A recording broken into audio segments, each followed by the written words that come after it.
सबसे पहले मंच पे उपस्थित सभी लोगों को मैं प्रणाम करता हूं, इस मंच को मैं धन्यवाद देता हूं। आज देश के अंदर सोशल एक्टिविस्टों की, समाज सेविकों की बहुत बड़ी भीड़ है।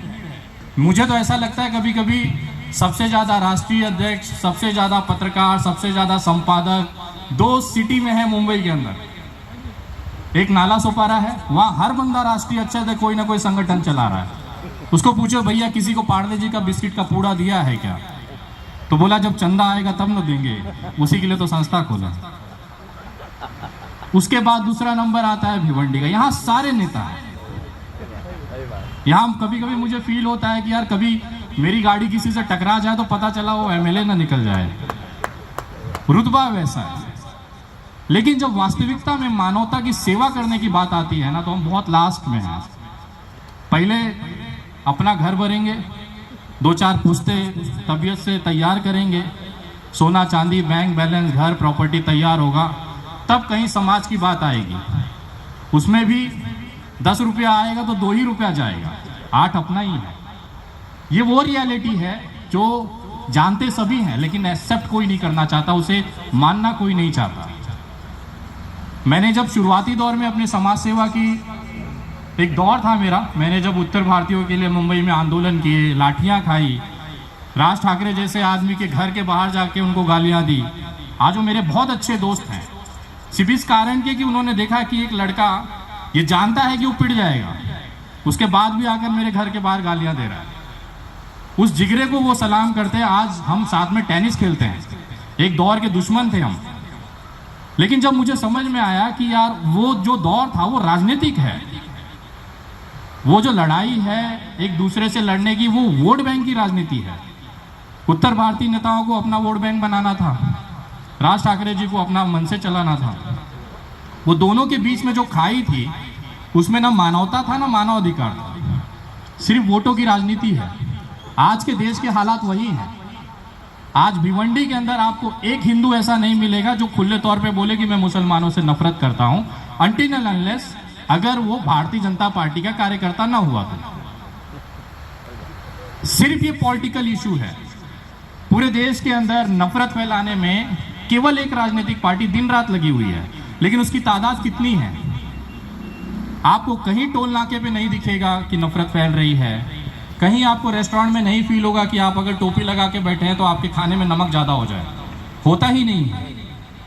सिर्फ एक माहौल इस तरह से बनाया गया है कि देश के अंदर मुसलमान जो है वो दूसरे दर्जे का नागरिक है, और आज हम लोगों को उस नागरिकता के जो अंदर की फीलिंग है ना, उसको ख़त्म करने के लिए, लड़ने के लिए उठना पड़ रहा है। मैं एक ब्राह्मण हिंदू हूँ और रोज़ ये लड़ाई लड़ता हूँ। मैं अपने मुसलमान भाइयों को ये फील ही नहीं होने देता कि आप इस देश के दूसरे दयम के लोग हैं। मैं खड़ा हूँ, और जब तक मैं खड़ा हूँ मेरे जैसे करोड़ों लोग खड़े हैं। पूरे देश के अंदर भारतीय जनता पार्टी के गिन के 1 या 1.5 करोड़ कार्यकर्ता होंगे, और उन्होंने माहौल ऐसा बनाया है कि 25 करोड़ मुसलमान उनसे डरता है। 1.5 करोड़ कार्यकर्ता, उसमें से भी 90% जो है उनको मुसलमानों से दिक्कत नहीं है। वो तो बस पार्टी का है, वो प्रोटोकॉल फॉलो करना है, उनको बताया गया है कि भैया आपको जहर उगलना है तो उगलेंगे। लेकिन दिल में अगर देखा जाए तो कोई ये नफरत उनके अंदर भी नहीं है, सिर्फ वो वोट बैंक की राजनीति है। ये सारे जो फैक्टर हैं ये हमको पहले तो इंसान बनाने से रोकते हैं, फिर कहीं हम उसके लिए अधिकारों के लिए लड़ने की बातें करेंगे। तो ये जो एक माहौल है, एक भ्रम है, दरअसल एक्चुअली कोई रियलिटी नहीं है।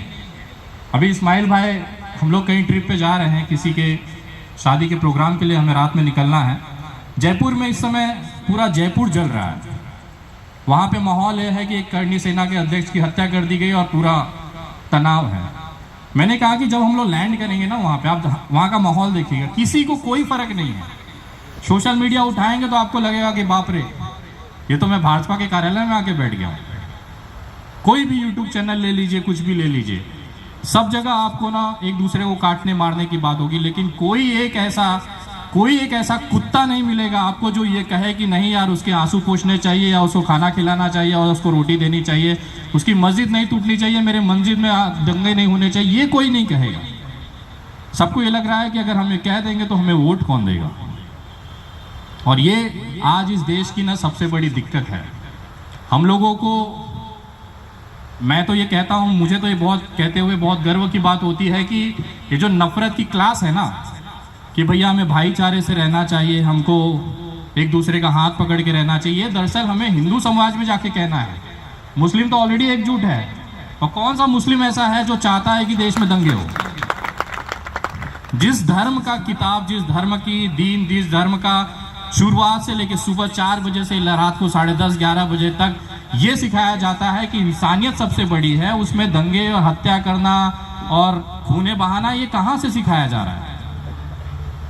मुझे ऐसा लगता है कि मुझे मेरे समाज में, खासतौर पर हिंदू समाज में, ये सभाएं लेकर लोगों को जाकर ये बात समझानी पड़ेगी कि भाइयों हमें दिशा भ्रम किया जा रहा है, हमें लोगों के अंदर नफरत, मुसलमानों के खिलाफ नफरत बोई जा रही है, जिससे हमें बचना चाहिए। मेरे क्लास में अब्दुल नाम का एक बंदा था, मेरा क्लासमेट था। हम लोग शिशु क्लास होती थी उस समय, तो पहली से एडमिशन होते थे। पहली से 5वीं तक तो मुझे ये नहीं पता चला कि ये मुस्लिम है। जिस दिन ये दौर शुरू हुआ है ना, तो उसका मुझे कॉल आया, बोला विनय भाई आप ब्राह्मण हैं, मैं किसी और से क्यों पूछूं, पहले आपसे ही शुरू करता हूं, क्या आपको मुसलमानों से दिक्कत है। मैंने उसको कहा कि एक कस के झापड़ मारूंगा, तेरा ना ये सवाल अपने आप गायब हो जाएगा। जिस दिन तू कब्र में और मैं चिता पे जलूंगा ना, तब तक हमारी दोस्ती रहेगी, और किसी के माँ ने दूध नहीं पिलाया जो ये तोड़ सके। और ये इकलौता विनय दुबे और अब्दुल की बात नहीं है। इस देश में 139 करोड़ लोग ऐसे हैं जो ये भावनाएं अपने दिल में रखते हैं। आप मुसलमान हैं तो आपको हिंदुओं के लिए, आपके लिए श्रद्धा है, उनका सम्मान है। मैं हिंदू हूं तो हमारे दिल में आपके लिए सम्मान है, आपकी अजान के लिए सम्मान है, आपके मस्जिद के लिए एक सम्मान है, आपके कुरान के लिए सम्मान है।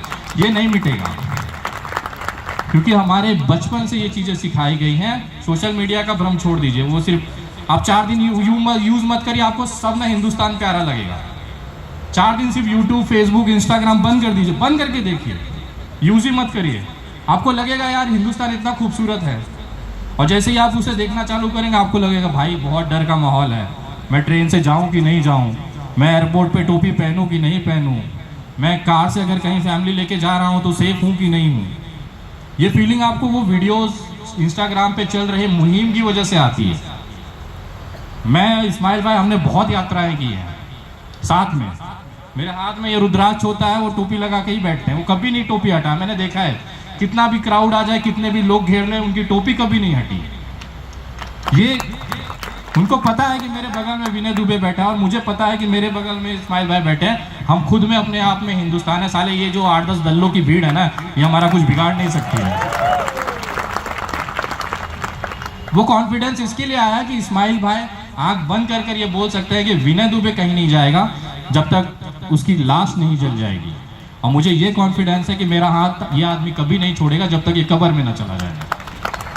ये कॉन्फिडेंस, ये चीज़ इस मिट्टी ने दी है मुझे। और कोई ये अंडू झंडू से पॉलिटिकल पार्टी ना, ये हमारा जो भाईचारा है, हमारा जो हिंदुस्तान है ना, ये मिटा नहीं सकता। और मैं गर्व के साथ कहता हूँ कि हम लोग जब तक साथ हैं, आप पूरा हिंदुस्तान, ऐसा नहीं कि मैं और इस्माइल भाई की बात कर रहा हूँ, पूरा हिंदुस्तान हम लोग एक साथ हैं। और जहाँ पर भी होगा, हम लोगों ने सिर्फ एक चीज़ सीखी है। वो 30 दिन ईद के, रमज़ान के दौर में 30 दिन मस्जिद में बंद था बंदा, वहाँ पे जाके अपना जो भी है, मुझे नहीं पता क्या करते हैं। मैं जब गया इनको मिलने के लिए, तो एक ही चीज़ सीखा वहाँ पे बैठ के। मैं घंटों घंटे बैठ के देखता रहता था कि यार 30 दिन आदमी मस्जिद से क्यों नहीं निकल रहा है। रमज़ान में तो सब खाने पीने के लिए निकलने हैं, इफ्तारी होती है, मैं भी इंतज़ार करता रहा कि वो इफ्तारी पार्टी देंगे। उन्होंने एक परात भर के फ्रूट भेज दिया घर पे कि भैया मैं मस्जिद के अंदर हूँ, मैं आपको पर्सनली नहीं मिल पाऊँगा, आप घर पे भेज दिया। वहाँ जब मैं आया तो मैंने एक ही चीज़ देखी कि यार ये बंदा 30 दिन वहाँ पे बंद होकर सिर्फ एक चीज़ के लिए ऊपर वाले से दुआ कर रहा है कि मेरे से जाने अनजाने में कोई ऐसा गुनाह ना हो जाए, मेरे सामने अगर कोई आए तो उसके आंसू मैं पोंछ सकूँ, उतनी हिम्मत दे, मैं किसी के दिल में तकलीफ ना दे सकूँ, उतना मुझे ईमान दे। ये बंदा अगर ऐसा कर रहा है तो मुझे पूरा विश्वास है कि वही कुरान तो आप भी पढ़ रहे हैं।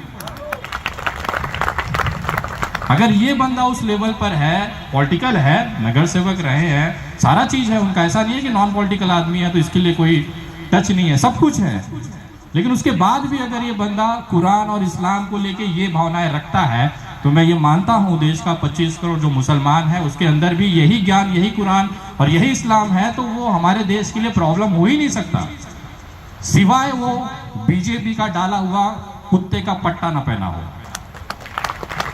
मेरे नज़र में वो ऐसा पट्टा है ना कि उसके बाद आदमी भौंकेगा ही भौंकेगा।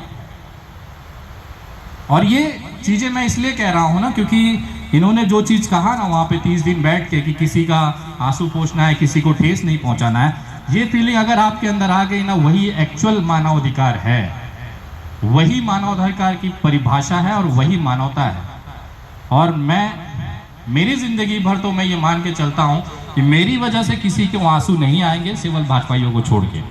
उनको तो खून के आंसू आएंगे। जब तक मैं हूँ उनका जीना हराम रखूँगा मैं। और मुझे पूरा यकीन है कि मेरे पीछे कोई बैकअप नहीं था, मेरे पीछे किसी बड़े बाप का हाथ नहीं था। मेरे पिताजी ऑटो ड्राइवर थे। अगर मैं केंद्र की सरकार से, राज्य सरकारों से लड़के आज इस मंच पर खुले मन से भाषण दे सकता हूँ ना, तो वो सिर्फ और सिर्फ मेरे अंदर के उस जज्बे की वजह से है कि मैं ये सोचता हूँ कि अगर मैं खामोश हो गया तो इस्माइल भाई को ना कहीं ये डर लगेगा कि वो अकेला रह गया। और वो फीलिंग मुझे उसके अंदर नहीं जानी।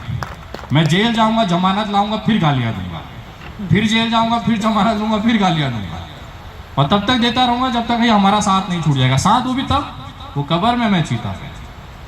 और ये चीज अगर मैं एक अदना सा बंदा कर सकता हूं, आप अपने लेवल पे जो कर सकते हैं करिए ना।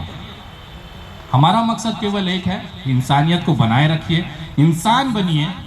मानवाधिकार और मानवता तो ये अपने आप आ जाएगी अगर आप अपने लिखे हुए कुरान को सही तरीके से फॉलो करें। मैं अपने लिखे हुए गीता को सही तरीके से फॉलो करूं तो मानवाधिकार का सबसे बड़ा ज्ञान उसी के अंदर दिया हुआ है, लेकिन हम फॉलो ही नहीं करते। मैं तमाम लोगों को धन्यवाद करता हूं कि उन्होंने यहाँ पर मुझे बोलने के लिए वक्त दिया। मेरे मुंह से अगर कुछ गलत चीज़ें या कुछ अल्फाज निकल गए हों तो उसके लिए मैं आप लोगों से माफ़ी चाहता हूं। और भारतीय जनता पार्टी और उनके तमाम जो नफरतबाज लोग हैं उनसे कहना चाहता हूं कि तुम अपने जितना भी वहाँ दम है वो लगा लो। हम लोगों का ये जो भाईचारा है ना, ये किसी के बाप से टूटने वाला नहीं है। हम सब एक है और हमेशा रहेगा। और ये हिंदुस्तान जैसे पहले था वो हमेशा, जब तक ये कायनात है तब तक ये चलता रहेगा, ऐसा मैं कोशिश करूँगा और विश्वास रखता हूँ। जय हिंद, जय महाराष्ट्र।